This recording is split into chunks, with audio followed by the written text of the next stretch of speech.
Hi everyone, this is my club car.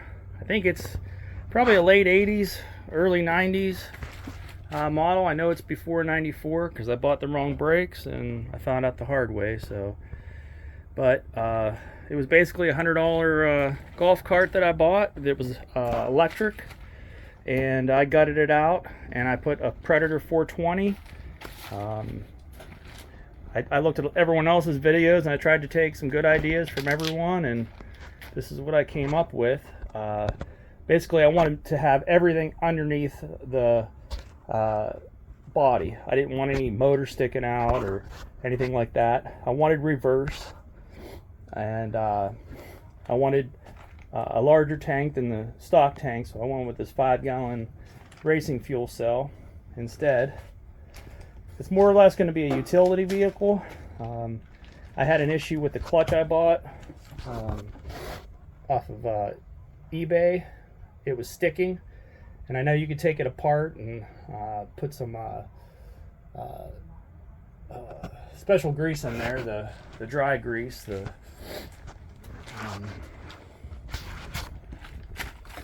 lithium or the graphite grease.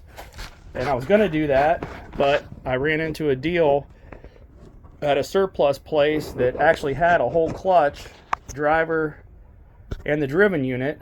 I didn't replace the driven part, but I did replace this today, the driver. It's a little bit wider, and it does hit the frame just a little bit, even though I've had to trim it out. But once I get the body on there and I have a flat bed, it'll raise it, because I did everything on a swing arm design with this Heim joint in the front right here. This is so everything pivots with the engine. I built this frame back here, this swing arm frame, out of 2x3. It comes out and it's just clamped to the axle, and then it comes together, and then it goes up under the engine. And I bought an engine plate from Go Power Sports. It was for a 13 horsepower or an 18 horsepower. That's why there's a different set of holes ran down this side of the piece here. I bought everything new, the engine new, the reverse gearbox new.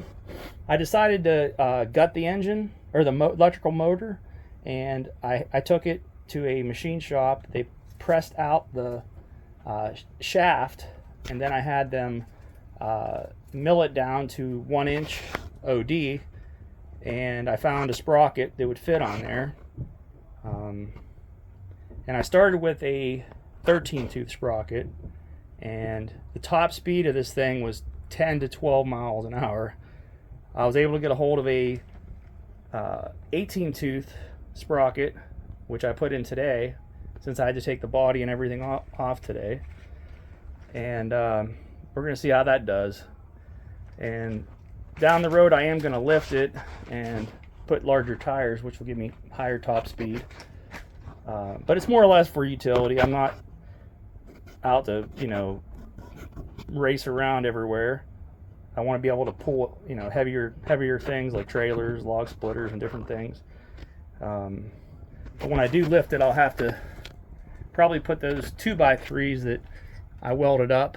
Probably have to build a plate underneath where the electrical gutted out motor is, and instead of the 2x3 swing arm subframe going underneath, I'm going to have to put it on top, and then shorten this left side and mount it onto that plate that's going to go on the top of the axle instead, so that I can keep the same height in the front as well, and just drop the differential. Also, another thing I did, which I got the idea off of YouTube, another person, is I pulled the axle on both sides and I basically turned the whole differential 180 degrees so that everything fits better. since, you know, everything's going to be on the left side, I didn't want to have to put jack shafts and all these different things. I wanted it to be as simple as possible, and that's why I also found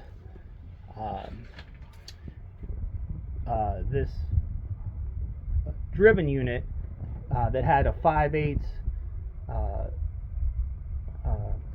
piece on it, so that the driver unit went right onto this reverse gearbox. And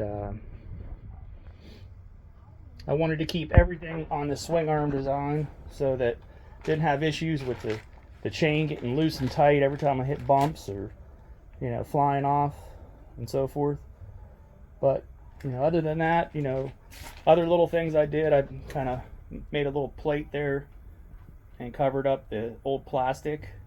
I mounted the key switch that used to be up on, mounted to the engine. I ran some wires, extended everything, so everything's there. The body out here, I put the choke right inside of where the charging port used to be, and I mounted the forward and neutral and reverse kind of right where the original electric one used to be, you know, with the orientation the same, so that if someone's used to driving a golf cart, you know, they know which direction to go. I bought this flatbed off of Facebook Marketplace just to help with doing things around the house, and maybe a little bit for my business. But I'll post some other pictures of, and maybe some videos if I still have any, of things I did during the initial renovation of this thing. Mounted my battery box out of this ammo thing, and then I put a little toolbox in here, you know, so if I'm out somewhere doing something, I don't have to run back to the house to grab something simple. But anyway, that's what I've got so far, and it's got a long way to go, but I basically wanted to get it actually working and driving, and then do little by little to other things. So if you have any questions, comments, please let me know. Thanks a lot.